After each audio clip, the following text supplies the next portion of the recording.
الرحيم قل لا أسألكم عليه أجرا إلا المودة في القربى আল্লাহ সুবহানাহু ওয়া তাআলা এই আয়াতে কারিমার মধ্যে আল্লাহ দুইটি কথা বলেছেন।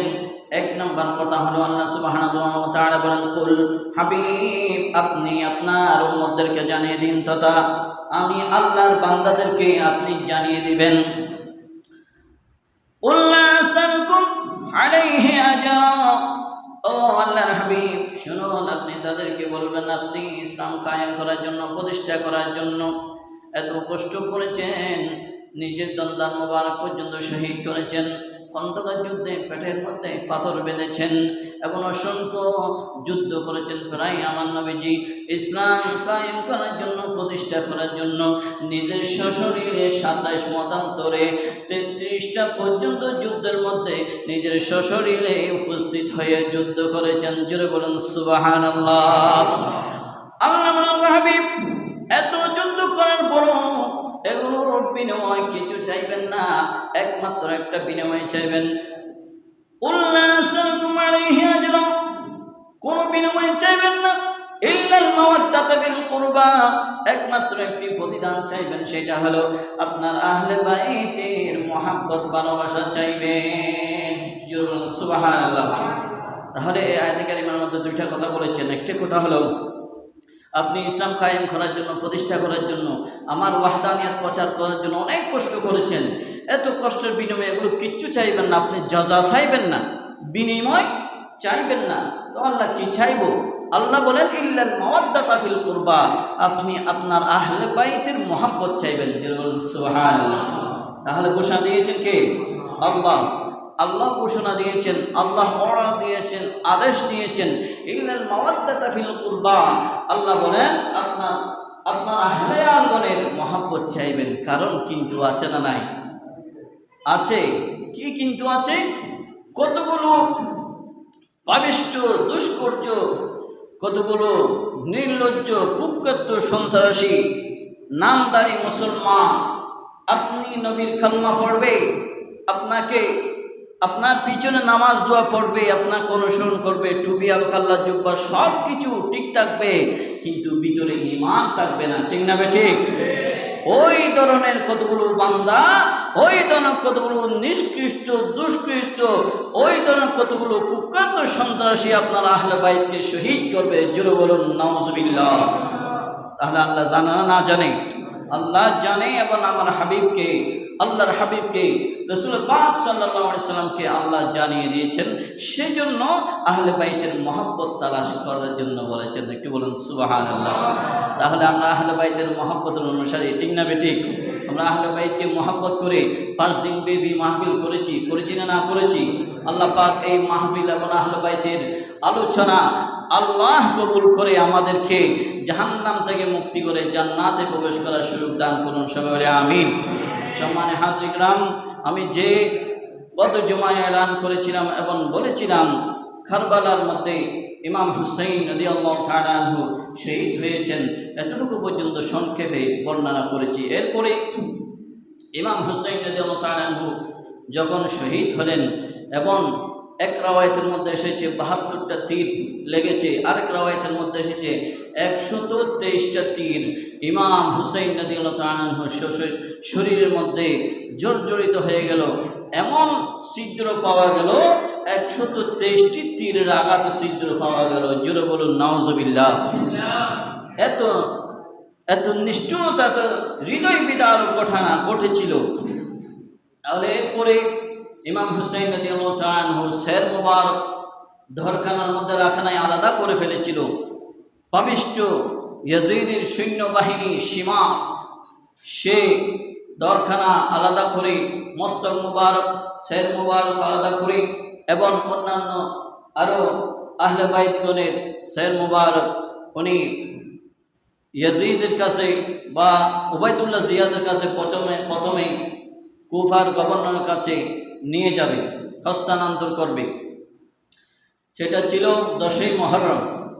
10ই মুহররম যখন শেষ বিকেলবেলা হয়ে গেল এবং কিছু সংখ্যক লোক দিয়ে উবাইদুল্লাহ বিন জিয়াদের কাছে পাঠিয়ে দিলেন।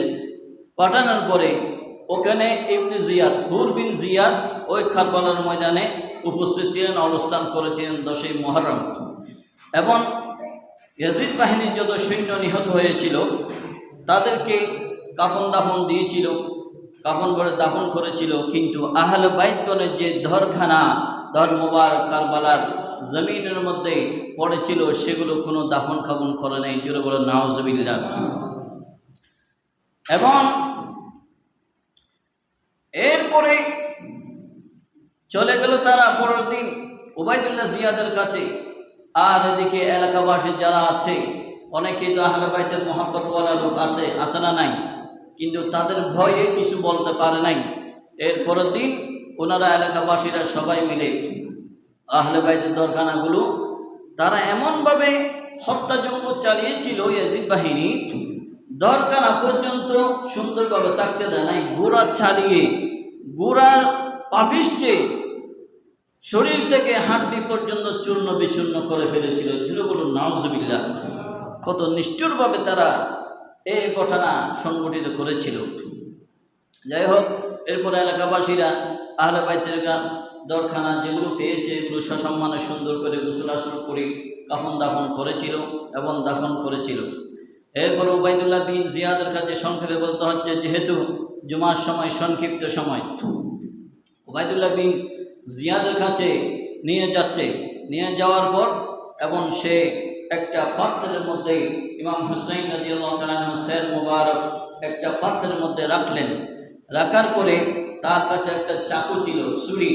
এই ছুরি দিয়ে সে কি করতে লাগলো, ঠোঁট মুবারক এবং দাঁত মুবারকের মধ্যে সে আঘাত করতে লাগলো। জোরে বলুন নাউজুবিল্লাহ। আমার নবীজির এক মহব্বতওয়ালা লোক ছিল, তার নাম ছিল যায়েদ বিন আরকাম রাদিয়াল্লাহু তাআলা। উনি উবাইদুল্লাহ বিন জিয়াদকে ডাক দিয়ে বললেন, হে পাপিষ্ঠ ইয়াজিদের সৈন্যবাহিনী, হে কুফার গভর্নর, এই ইমাম হুসাইন রাদিয়াল্লাহু তাআলা আনহু ঠোঁট মুবারকে, দাঁত মুবারকে, কপাল মুবারকে নবীজি শত শতবার চুমা খেয়েছিলেন। নবীজির ঠোঁট মুবারক এই সের মুবারকের মধ্যে লেগেছিল। এই পাপিষ্ঠ ইয়াজিদের সৈন্যবাহিনী, তুমি কেমনে এই মুখের মধ্যে, দাঁতের মধ্যে তুমি ছেদ দিয়ে, তুমি ছুরি দিয়ে, চাকু দিয়ে তুমি কেমনে আঘাত করতে পারলা? লানত করুক তোমার উপর। এভাবে যখন বর্ষনা দিল, তখন উবাইদুল্লাহ বিন জিয়াদ বলল, ওখানে ওই হাউজের মধ্যে অসংখ্য লোক ছিল এবং ওনাদের সামনে বলল, এই যায়েদ বিন আরকামকে ওই সৈন্যরা তাকে ধাক্কা মেরে বের করে দাও। সে যদি বিদ্ধ না হতো তাহলে তার দর মুবারক এবং তার গলা আমি কর্তন করে দিতাম। জোরে বলুন নাউজুবিল্লাহ। যায়েদ বিন আরকাম রাদিয়াল্লাহু তাআলা আনহু বললেন, আমি যে বিদ্ধ হয়েছি এটা তুমি খেয়াল করেছো, আর যাকে তুমি ছুরি দিয়ে, চাকু দিয়ে আঘাত করছো উনি তো নবীর আওলাদ, আহলে বাইত, ওদিকে তুমি খেয়াল করো নাই। যে নবীর কালমা পড়ে তুমি মুসলমান দাবি করছো, ওই নবীর নাতিকে কেমনে তুমি হত্যা করতে পারলে? জোরে বলুন নাউজুবিল্লাহ। এই কথা বলে তাকে বর্ষনা দিয়ে যায়েদ বিন আরকাম রাদিয়াল্লাহু তাআলা আনহু ওখান থেকে চলে গেলেন, বের হয়ে গেলেন। তা সৈন্যরা বের করে দিল। এরপরে এই শের মুবারক তীরের আঘাত তীরের মাথায় রেখে, তলোয়ারের মাথায় রেখে 3 দিন পর্যন্ত কুফা অলিতে গলিতে ঘুরানো হয়েছিল। কত নিষ্ঠুরতা তারা দেখিয়েছিল এবং লোকদেরকে বলেছিল, দেখো আমাদের বিরুদ্ধে যদি তোমরা যাও তাহলে তোমাদের পরিণতিও এরকম হবে। এভাবে কুফাবাসীদেরকে ভয়ভীতি লাগাচ্ছে এবং ছাদের মধ্যে উপরে নিচে অলিতে গলিতে সবাই মানুষ, একটা ঘটনা ঘটলে মানুষ জমায়েত হয় না, তখন অনেকেই আহলে বাইতের মহব্বতওয়ালা ছিল, কিন্তু ভয়ে ভীতির কারণে অনেকে দুনিয়ার লোভে, অনেকে ক্ষমতার লোভে, অনেকে টাকার লোভে, অনেকে দিরহামের লোভে কিন্তু মুখ খুলে নাই। জোরে জোরে বলুন নাউজুবিল্লাহ। যখন অলিতে গলিতে ঘোরাঘোরা করতে লাগলো, 3 দিন পর্যন্ত কুফার অলিতে ঘোরাঘুরি করলো, প্রদর্শনী করলো, সাধারণ মানুষদেরকে ভয় ভীতি লাগিয়েছে। এমন সময় ডাক দিলেন আমার ইমাম হুসাইনের বোন, আমার ইমাম হুসাইন বোন যায়েনব বিনতে ফাতেমা রাদিয়াল্লাহু তাআলা আনহা। উনি ডাক দিয়ে বলেন, হে কুফার মানুষ, তোমরা সাত থেকে দেখছো অলিতে জমায়েত হয়েছ, তোমরা ক্রন্দন করছো। আজ কেন ক্রন্দন করছো? তোমরা তো আহলে বাইতেরকে দাওয়াত দিয়েছিলা। 53টি বা 1200টি, মতান্তরে 12,000 তোমরা চিঠি লিখে আহলে বাইতকে আমাদেরকে তোমরা দাওয়াত দিয়েছ। আজ তোমরা কেন খন্দন করছো? দাওয়াত দিয়ে তোমরা আহলে বাইতকে নির্মমভাবে হত্যা করেছ। তোমাদের উপর আল্লাহ লানত করুক। তোমরা কিয়ামত পর্যন্ত, এই কিয়ামত পর্যন্ত তোমরা কুফাবাসীরা তোমরা এইভাবে খন্দন করতে থাকো। হয়তো ওই দিনের বদদুয়া হয়তো কবুল হয়েছে। আজ দেখুন সিরিয়া, কুফা, দামেশ, আজ দেখুন ইরাকের মধ্যে দাঙ্গা হাঙ্গামা, রক্তপাত, ঠিক না বেঠিক? রক্ত বন্ধ হয়েছে। ওই কারবালার যুদ্ধের ঘটনা থেকে আজ পর্যন্ত তারা হত্যাযজ্ঞের মধ্যে লিপ্ত এবং রক্তপাত থেকে তারা রেহাই পায় নাই, ঠিক না বেঠিক? সেদিন কারবালার যুদ্ধ, এটা নিষ্ঠুরভাবে আহলে বাইতকে হত্যা করেছিল, অন্যায়ভাবে, সেটা আল্লাহ পর্যন্ত সহ্য করে নাই, ঠিক না বেঠিক? কিয়ামত পর্যন্ত ওই সিরিয়া, দামেশ, কুফা, ইরাক, এগুলো কারবালার ওই অঞ্চলের মধ্যে কিয়ামত পর্যন্ত এটা যুদ্ধ লাগতে থাকবে এবং রক্তপাত হতে থাকবে। আল্লাহ পাক এই পাপিষ্ঠ ইয়াজিদ বাহিনী থেকে আমাদেরকে হেফাজত করুন, সবাই বলে আমিন। যাই হোক, কুফার মধ্যে যখন 3 দিন অলিতে ঘুরানোর পরে ওনারা রওনা দিলেন সীমারের নেতৃত্বে ইয়াজিদের কাছে পাঠাবে। কোথায়? খুলি বিন ইয়াজিদের নেতৃত্বে কোথায় পাঠাবে? এবং সীমারের নেতৃত্বে তারা 3 জন ছিল, কাইস বিন আশাস এবং খুলি বিন ইয়াজিদ এবং সীমার, তাদের 3 জনের নেতৃত্বে ইয়াজিদের কাছে পাঠিয়ে দিয়েছেন। প্রতিমধ্যে বলে দিয়েছেন, তোমরা যেতে যেতে যদি, তখন তো এরকম বিমান ছিল না, ঠিক না বেঠিক? বিমান, উন্নত মানের যানবাহন ছিল না, তখন ছিল ওট, ঘোড়া, গাদা, এগুলার আরোহণ করে যেতে হতো আস্তে আস্তে। যাই হোক, তারা যেতে যেতে যদি সন্ধ্যাবেলা হয়ে যায়, যেখানে পারো সেখানে একটা নিরাপদ স্থানে তোমরা আশ্রয় নিবে, নিরাপত্তা স্থানে রাত্রে তোমরা যাত্রা মুলতবি করবে। এগুলো বলে রওনা দিয়েছেন।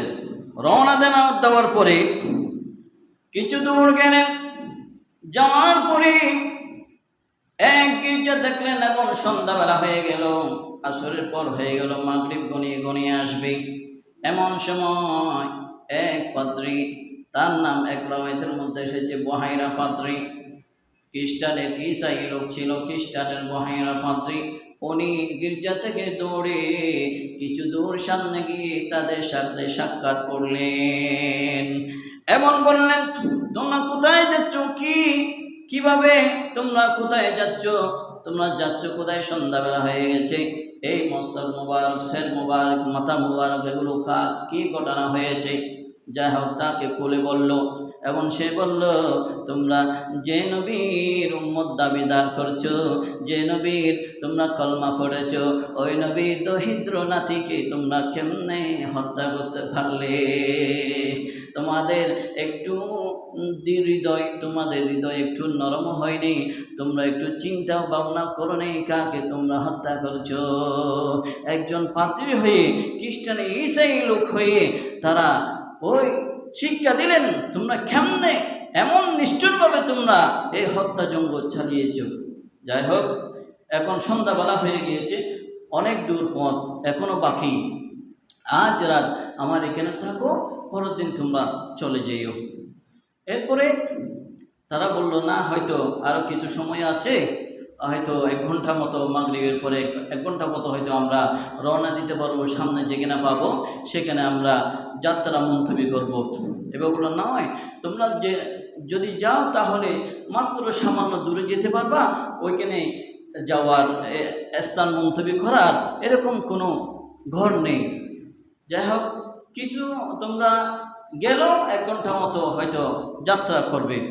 আজ এটা তোমরা যাত্রা না করে এখানেই যাত্রা মন্তব্য করব, এখানে আজ রাত তোমরা থাকো, এভাবে বলল এবং তারাও রাজি হলেন।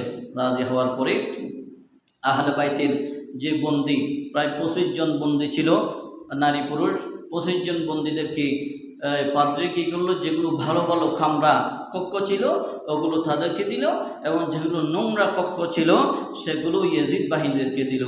দেখুন একজন পাদ্রীর অন্তরের মধ্যে আহলে বাইতের ভালোবাসা, একটু বলুন না সুবহানাল্লাহ। আমরা মুসলমান হয়ে, নামদারি মুসলমান হয়ে আহলে বাইতের বিরুদ্ধে আচরণ করি। যাই হোক, এরপরে শের মুবারক যখন দেখলেন ইমাম হুসাইন রাদিয়াল্লাহু তাআলা আনহু, শের মুবারক পাদ্রী বলল, আজ রাত তোমাদেরকে আমি 10,000 দিরহাম দিব, আজ রাত একটু আমাকে এই শের মুবারকটা আমানত রাখো। ওনার বলল, নয়, এই শের মুবারক যদি আমরা জিয়াদের কাছে পাঠাইতে না পারি, ইয়াজিদের কাছে যদি পাঠাইতে না পারি, তাহলে আমাদের সব বরবাদ হয়ে যাবে। না, আপনাকে দিতে পারবো না। আবার বললেন, আপত্তি মিনতি করলেন, আমার কাছে আমানত রাখবা। আরেক রাওয়ায়াতের মধ্যে এসেছে 80 দিরহাম দিব। আমার জীবনে যা উপার্জন করেছি, আমি যা কিছু সঞ্চয় করেছি সব কিছু তোমাদেরকে দিয়ে দিব, কিন্তু আমাকে 1 রাতের জন্য এই ইমাম হুসাইন রাদিয়াল্লাহু তাআলা আনহুর শের মুবারক তোমরা একটু আমাকে দাও। এভাবে বললেন।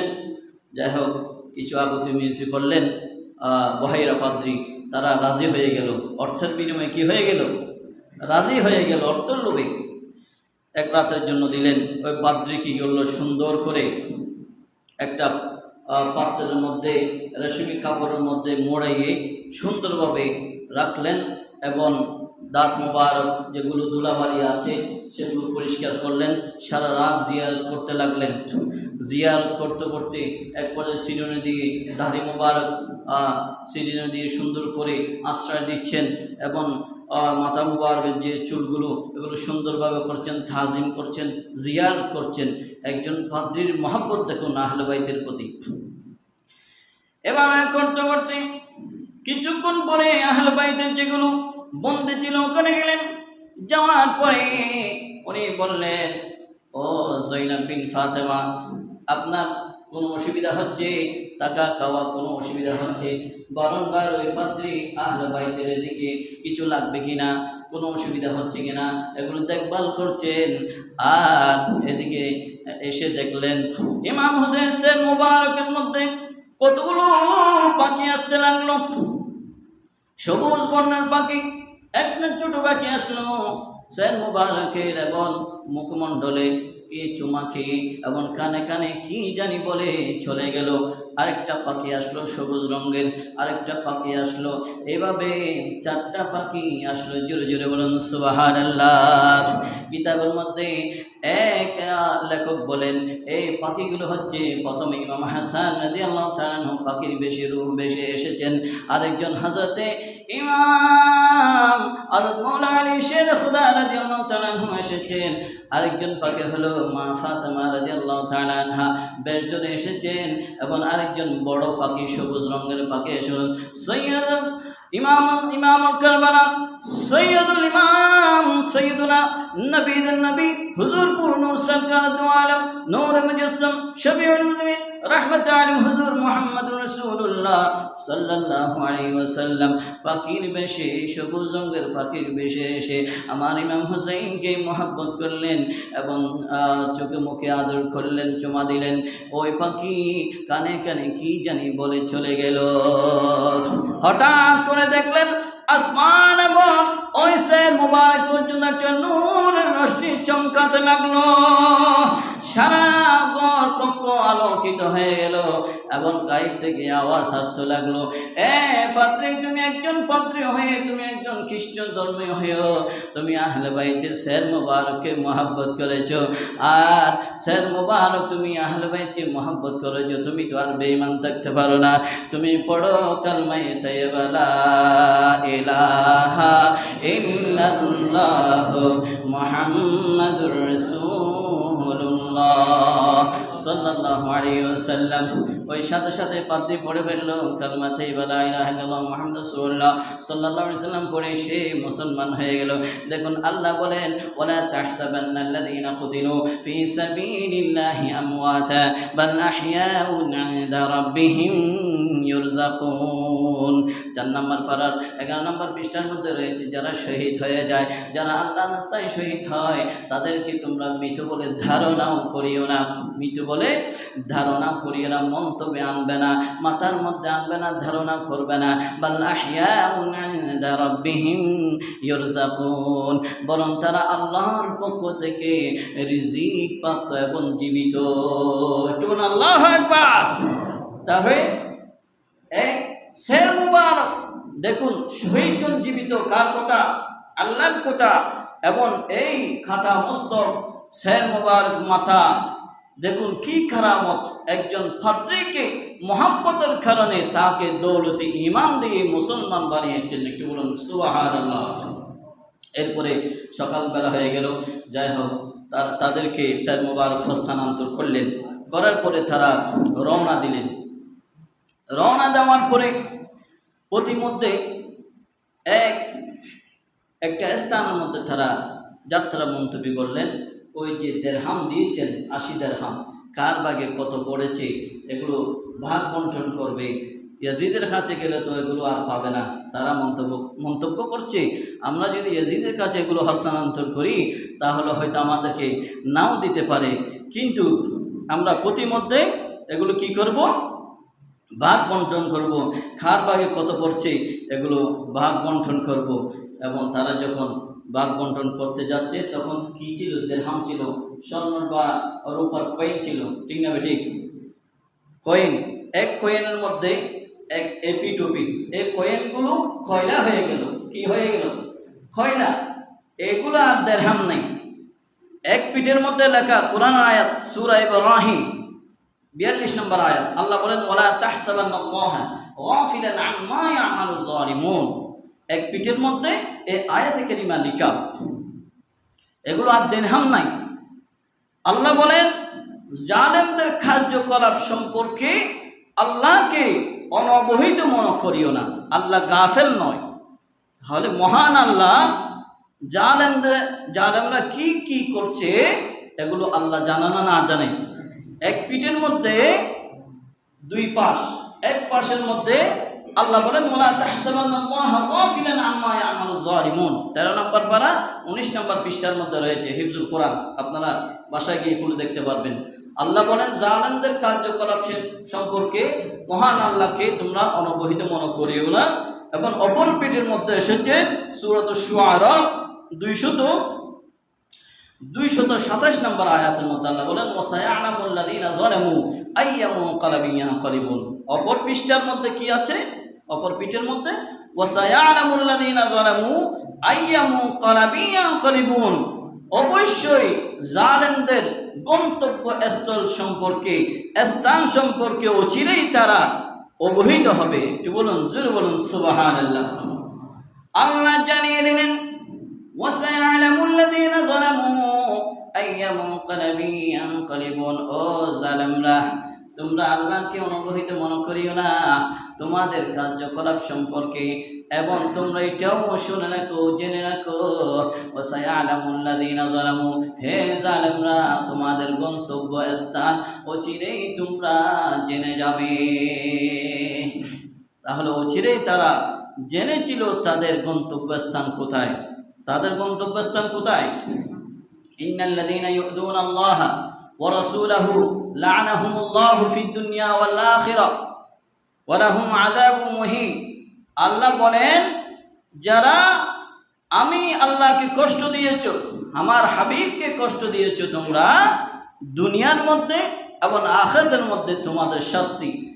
দুনিয়ার মধ্যে তো তোমাদের শাস্তি হবেই, এবং আখিরাতের মধ্যে তোমাদের জন্য বিরাট মহা যন্ত্রণাদায়ক লাঞ্ছনাদায়ক শাস্তি তোমাদের জন্য আমি আল্লাহ প্রস্তুত করে রেখেছি। জোরে বলুন আল্লাহু আকবার।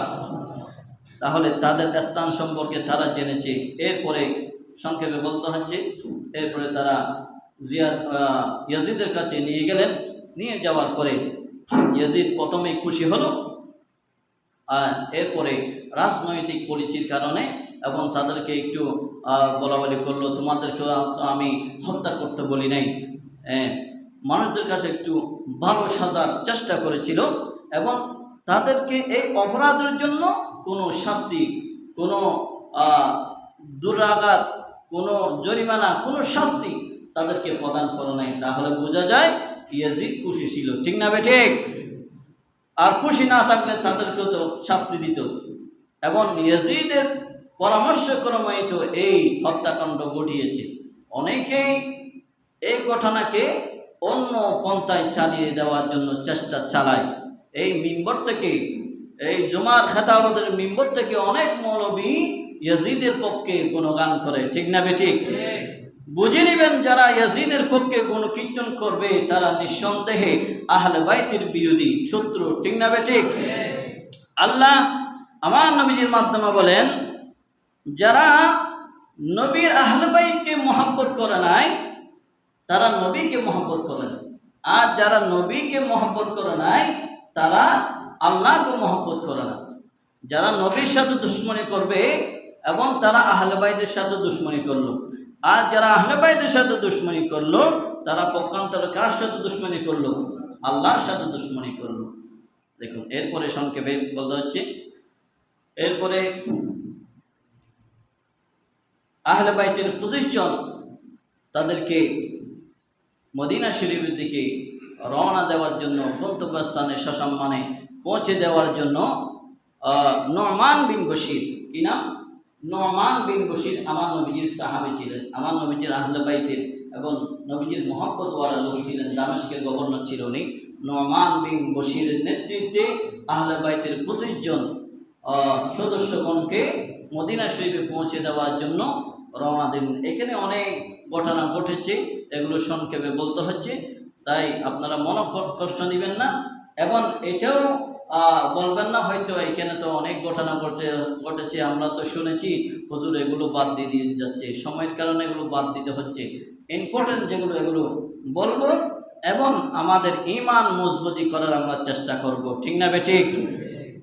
এবং যাওয়ার সময় আহলে বাইতের এই সদস্যগণ বললেন, আমরা যাওয়ার সময় কারবালা দিয়ে যাব। কোন দিকে যাব? কারবালা দিয়ে যাব। কারবালার মধ্যে আসলেন, আসার পরে ওনারা সেখানে একটু ফাতিহার ব্যবস্থা করলেন। আমরা যেটা করি, একটু ফাতিহার ব্যবস্থা করলেন এবং ফাতিহার ব্যবস্থা করে এবং তারা দোয়া করলেন। দোয়া করে অনেক কালাতিপাত করলেন, অনেক খণ্ডন করলেন। খণ্ডন করার পরে মদিনা শরীফের মধ্যে রওনা দিলেন। মদিনা শরীফের মধ্যে পৌঁছে প্রথমে নবীজির দরবারে গিয়ে আরজ করলেন এবং নবীজিকে তারা এই ঘটনা সম্পর্কে অবহিত করলেন।